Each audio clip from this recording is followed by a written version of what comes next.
Goodbye. Hey guys, this is day 3 and if you don't want to miss this view, don't skip this video, watch till this end.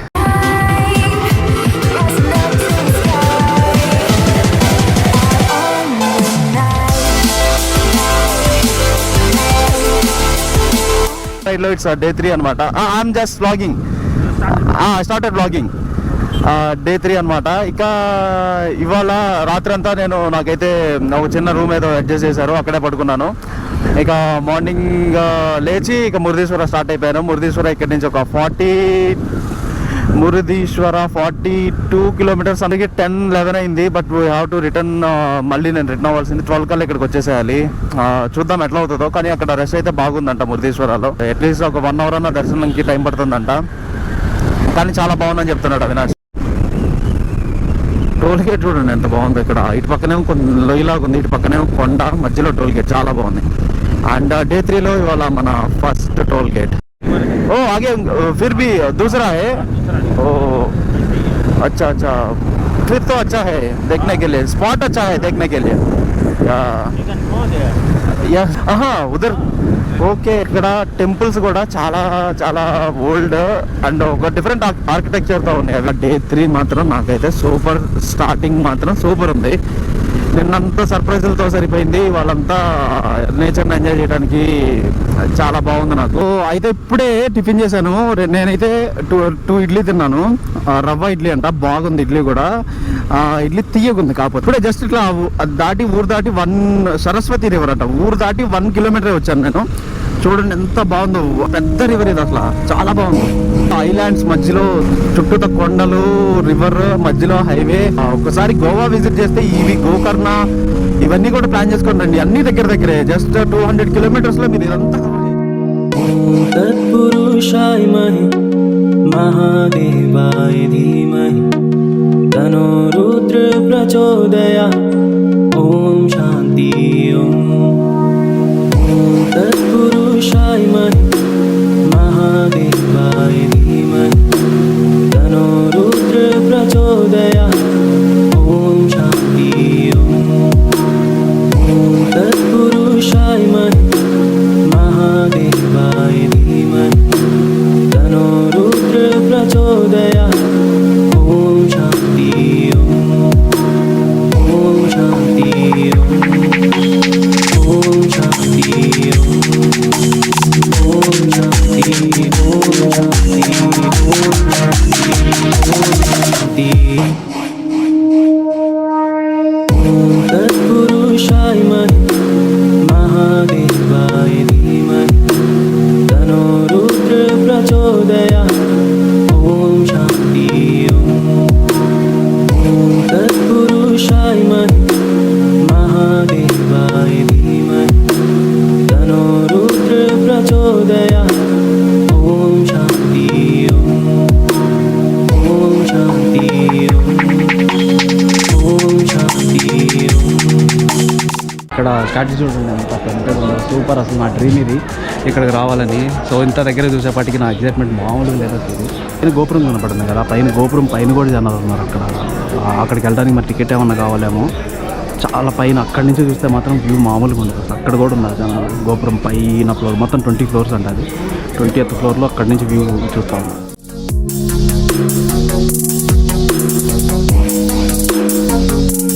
इतना कोशिश किया तो अच्छा view सब मिला, बहुत अच्छा है. ఇప్పటి వరకు నేనున్న హోటల్ కుమ్టా అనే ఊరు. సో ఇక్కడ అయిపోయింది. Let's move to Goa. Day 3లో ఒక చిన్న మిస్టేక్ ఒకటి జరిగింది. నేను ఇప్పుడే ఇందాక అవినాష్ వాళ్ళు బీచ్కి వెళ్ళిపోయారు. ఓం బీచ్ అంట ఇక్కడి నుంచి. సో వాళ్ళ కారులో నేను రాత్రి బ్యాగ్స్ అన్నీ పెట్టినప్పుడు కారులోనే నాది రోప్ వెనకాల ఉండిపోయింది. కష్టపడి ఏదో పెట్టాను టెంపరీగా వెనకాల బ్యాగ్ని. అండ్ నెక్స్ట్ మాత్రం పక్కాగా తాడు లేకపోతే మాత్రం కష్టం, ఆ రోప్ లేకపోతే మాత్రం. ఇక్కడ నుంచి 30 కిలోమీటర్స్ చూపిస్తుంది ఆ బీచ్. ఇక్కడ ఏదో టోర్నమెంట్స్ అన్నీ జరుగుతున్నట్టున్నాయి, ఫుల్గా జనం ఉన్నారు. టైం ఏంటంటే బాగుందంటే నేను గోవా వెళ్ళే రోడ్లోనే వీళ్ళు వెళ్ళిన బీచ్ ఇప్పుడు. సో కవర్ అయిపోతుంది డిస్టెన్స్ ఒక 30 కిలోమీటర్స్ ఇటే. ఇందాక ఇదే రైడ్ కొంచెం ఎంత సర్దుకునే ముందు ఏదైనా తినేసి వద్దామని చెప్పి ఇక్కడికి వచ్చాను. ఇదిగోండి ఇక్కడ కాదు, అదిగో హోటల్ శ్రీమాత. ఇక్కడే లంచ్ చేసినాను. ఇక్కడ చిన్న సందులో ఇప్పుడే మూసేశాడు, అయిపోయింది. ఆ చిన్న సందులో ఉందబ్బా మా హోటల్. ఫుడ్ మాత్రం సూపర్ ఉంది అసలు. మొత్తం ఫిష్ పెట్టేశాడు నాకు. ఫిష్ మొత్తం ఫ్రై చేసేసాడు. అండ్ ఇంకా అన్నమను ఏదో సాంబార్ లెక్కన ఒకటి ఇచ్చారు, అది మాత్రం బాగుంది చాలా. ఫిష్ అయితే సూపర్ ఉంది, కానీ అన్నం ఇదంతా జస్ట్ యావరేజ్ అని చెప్పొచ్చు. నిన్న నైట్ అంతా అసలు హోటల్ అంకుల్తో చాలాసేపు మాట్లాడాము. ఊరినే కలిసిపోతున్నాడు మనతో. నేను అడుగుతున్నాడు మొత్తం ఎక్కడి నుంచి వచ్చారు మీరు అని మొత్తం అడుగుతూ ఉన్నారు. అవినాష్ ఏమో ఇట్లా హైదరాబాద్, నేను ఇట్లా ఏపీ నుంచి వచ్చాను అండ్ నేను ఇప్పుడే హంపీ నుంచి వచ్చాను అని చెప్పాను తనకి. నా పక్క నుంచే రివర్ వస్తుంది, ఇట్లా మొత్తం పక్క నుంచే రివర్ ఉంది. హంపీ ఎట్లా ఉందని అడిగాడు. హంపీ అయితే ఎక్సలెంట్ ఉంది, కానీ నా బ్యాడ్ లక్ నేను లోపలికి వెళ్ళలేకపోయాను. లోపలికి వెళ్ళి చూడకూడదు నేను లోపలికి. అక్కడైతే చూసినా కానీ టెంపుల్ లానే కనపడుతుంది అని చెప్పాను. అంటే వాళ్ళది వాళ్ళ అబ్బాయిది ఇద్దరు అక్కడే ఉన్నారు. హోటల్ వాళ్ళదే అంట. అది అంటే ఎందుకు వెళ్ళకూడదు అని అడిగాడు. మొత్తం కొంచెం ఇంగ్లీష్లో కొంచెం తెలుగులో, వాళ్ళు తెలుగు అర్థమవుతుంది అంట వాళ్ళకి తెలుగు, కానీ వాళ్ళు మాట్లాడలేరు తెలుగుని. బ్యాడ్ లక్ వెళ్ళకపోయాను. ఎవరన్నా చనిపోతే 11 days తర్వాత ఒక రోజు వెళ్ళంట గుళ్ళో వెళ్ళి పడుకొని వచ్చేస్తారంటే అక్కడితో అయిపోయిందండి. తర్వాత వాళ్ళు ఎక్కడికైనా వెళ్ళొచ్చు అంట తర్వాత. కానీ మన ఏపీలో మాత్రం ఇలా అని చెప్తే 1 year వరకు మీరు వెళ్ళకూడదు అని చెప్పి ఆశ్చర్యపోతా ఉన్నారు వాళ్ళు. అగ్నాశిని రివర్ అంట ఇది. నేను రాత్రి ఇది చూడండి ఎంత పెద్దది. అటేపు నుంచి ఒక రివర్ వస్తుంది, ఇక్కడి నుంచి ఒక రివర్ వస్తుంది. వావ్, అగ్నాశి రివర్. నేను రాత్రి ఇదిగో ఈ రోడ్లో నుంచి వచ్చాను. సూపర్ వ్యూ అసలు. నా నేడు చూడండి ఎట్లా ఉందో. వ్యూ మాత్రం అద్దరిపోయింది. ఆ కొండల్లో నుంచే వచ్చా రాత్రి, ఆ టైప్ నుంచే. సూపర్ ఉంది. ఇట్లా ఒక 60 మీద వెళ్తూ ఉంటే. 60 మీద ఎందుకు మెయింటైన్ చేస్తున్నానంటే నా బ్యాగ్ వెనక కరెక్ట్ కట్టలేదు, అది లూజ్గానే ఉంది. అంత బాగుందో ప్లేస్. ఇది చూడండి అసలు ఎంత బాగుందో. పెద్ద స్లోప్స్ అండ్ వ్యూ అంటే ఇది అసలు. చూడండి ఎంత బాగుందో.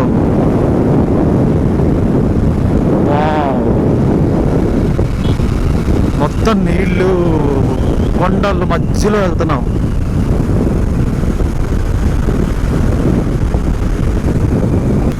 అంటే అవినాష్ ఇక్కడ ఈ బీచ్లో ఉన్నాడు ముందు. ఫస్ట్ ఇక్కడ తీసేసుకొని వెళ్ళిపోవాలి. వాటర్ ఇటు పక్కన కొన్నిసార్లు వాటర్ ఉంది, కొన్నిసార్లు ఏదో మధ్యలో గట్లు పెట్టేశారు ఇట్లా చేపలు పెంచుకోవటానికి ఏమో ఇదంతా. ఈ చేప నాది నావ చేపని పొలంలోకి వచ్చిందని కొట్టుకుంటారేమో. అండ్ వీళ్ళు ఏదో మరి ఇందాక నుంచి అట్లా వస్తున్నారు. ఇటు వెళ్తే ఓం బీచ్ రోడ్ వస్తుందట. దాంట్లో ఇదే ఫాలో అవ్వమంటుంది 4 kilometers. బైకర్స్ గ్యాంగ్తో ఇదిగో ఇట్లా వెళ్తూ ఉంటే అసలు మన గ్యాంగ్ అయి ఉంటే అసలు ఉండేది. ఏం చేస్తాం, మనకున్న వాళ్ళందరూ. అయినా అసలు ఇదంతా ట్రైబల్స్ అరకు లాగా ఉంది. ఇదిగో ఇదంతా ఎత్తుకెళ్ళిపోతూ ఉంది. కానీ బీచ్ ఇంద్రా ఇంత ఎత్తులో ఉంది. అసలు ఇంత ఎత్తు ఎక్కాను నేను. ఎంత పైకి ఎక్కానంటే ఒక కొండ ఎక్కేసినట్టే నేను. అయినా ఇంత ఎత్తులో అసలు బీచ్ ఉంటుందా, అదే అర్థం కావట్లా. కర్ణాటక బాబా ఏదైనా ఉంటుంది ఇక్కడ. చిక్మంగళూరు ఇక టైప్ వెళ్తే అదొక డిఫరెంట్ వరల్డ్ అసలు. అది కూడా కర్ణాటకనే. అసలు ఇక మన మీదే ఉంటాయి మేఘాలు. ఇక మేఘాల లోపలికి వెళ్ళిపోతాం అసలు ముందు మనం. ఏమో డిఫరెంట్ 1 state డిఫరెంట్ వరల్డ్స్ అన్నారు కర్ణాటక అని. ఎవరినే కాదు. వావ్, మళ్ళీ కొండ ఎక్కుతుంది ఏంట్రా నాయన.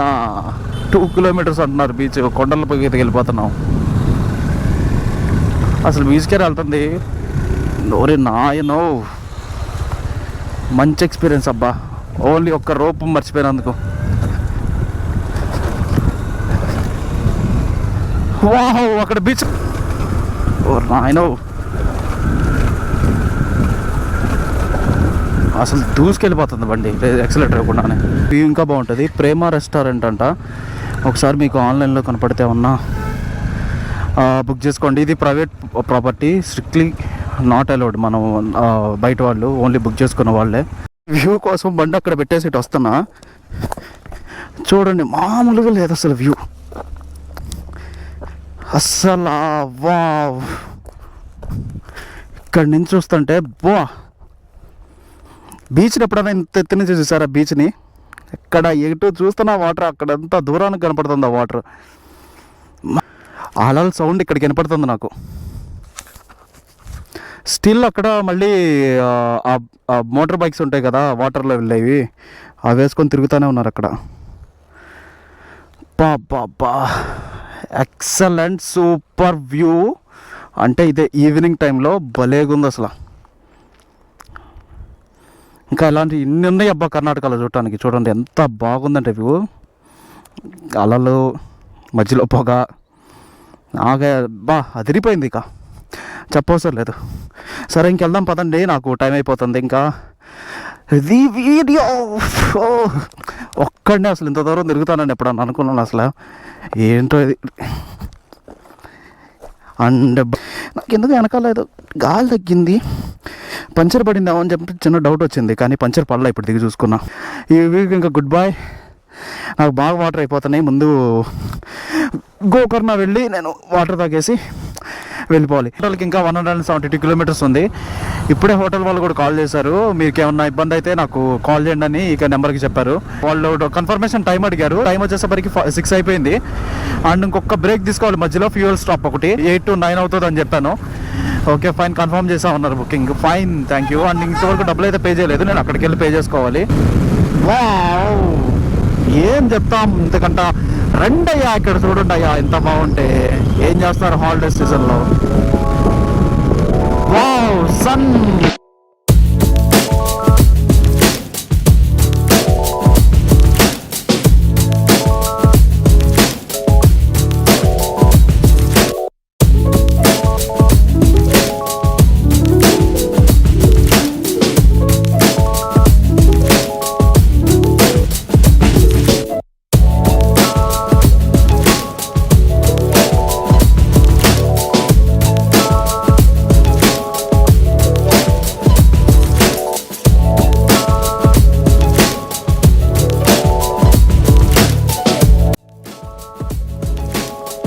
Welcome to Goa and I am officially in Goa now. వామ్మో, పోలీసులు అయితే అట్టనే నుంచి ఉన్నారు, కానీ అసలు ఏమన్నట్లు ఎవరిని డౌట్ వస్తే ఆపుతారు. Welcome to village panchayat Loliem Polem అంట. ఇంకా నేను ఇక్కడ ఉన్న దగ్గర నుంచి ఇంకా 100 కిలోమీటర్స్ ఉంది. అండ్ ఇప్పుడు టైం వచ్చేసరికి 7:38 అయింది. ఇంకొక 45 మినిట్స్ లేదా 1 అవర్లో వెళ్ళిపోతాను నేను నా హోటల్కి. లాస్ట్ ఒక 20 మినిట్స్ నుంచి మొత్తం ఈ అడవిలోనే సాగుతుంది గోవాలో. అంటే మొత్తం అడవిలోనే ఉంది చూస్తూ ఉంటే. ఇది కార్ మీద చూడండి, dear if I'm blocking you call 9590404580.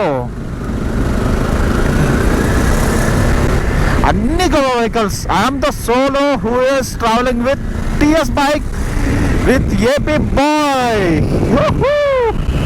Road భలే ఉంది అసలు. ఏదో ఒక వేరే కంట్రీలో వెళ్తున్నట్టుంది, కానీ మన ఇండియాలో ఉన్నట్టయితే అసలు లేదు. అసలు ఫీలింగ్ మారిపోయింది. అసలు ఇండియాలో ఉన్న ఫీలింగ్ మొత్తం మారిపోయింది నాకు అసలు. కానీ మార్నింగ్ వస్తే ఇంకా బాగుంటుండేది. టర్న్ లెఫ్ట్ అంట. వాస్కోడిగామా స్ట్రైట్,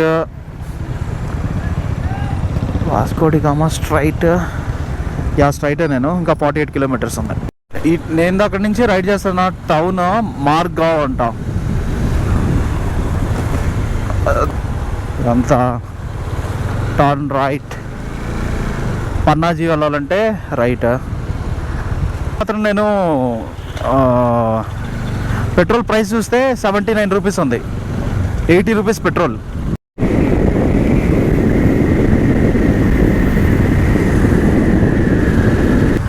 ఒక లాస్ట్ ఒక 20-30 ఫుల్ తాగేసాను బాబాయ్. ఊగిపోతున్నాడు అసలు. ఏదో సంథింగ్ భలే చేశారు ఇక్కడ. 108 అవన్నీ ఉన్నాయి. అంటే 108 అట్లా పెట్టి చేసి గోవాలోకి ఎంటర్ అయ్యి ఆల్మోస్ట్ 100 కిలోమీటర్స్ దాటిన తర్వాత నాకు ఫస్ట్ కనపడిన టీఎస్ వెహికల్, తెలంగాణ వెహికల్. మన తెలుగు కూడా కనపడ్డాడు చివరికి. వెర్నా రైట్ సైడ్ చూపిస్తుంది. Airport left side 16 kilometres. Mumbai 616 kilometres. Panjim అన్న పన్నాజీ అన్న ఒకటే అని తెలుసుకున్నాను. 20T. వాస్కోడిగామని వాస్కో అంటున్నారు. వాస్కో 17 కిలోమీటర్స్ ఉంది. ఇక్కడ రోడ్ కన్స్ట్రక్షన్ అవుతుందంట. ఇది చూపించింది గూగుల్ మ్యాప్స్లో. 7 మినిట్స్ డిలేకి వెళ్తారు మీరు అని చూపిస్తుంది. ఏంటిది ఇది? బ్రిడ్జ్గా కన్స్ట్రక్షన్ ఏమో మరి. Bridge construction. అక్కడ వెనకాల కూడా బ్రిడ్జ్ ఒకటి కన్స్ట్రక్ట్ అవుతూ ఉంది. నైట్ నేను ఉంటున్న హోటల్, నైట్ ఇక్కడ వచ్చాను. నైట్ బ్యాటరీ అయిపోయింది. నైట్ బండిలో కెమెరాలో బ్యాటరీ ఛార్జ్ అయిపోయేసరికి ఇంక అక్కడితో ఆపేయాల్సి వచ్చింది. నైట్ ఈ హోటల్లో ఉన్నాను నేను.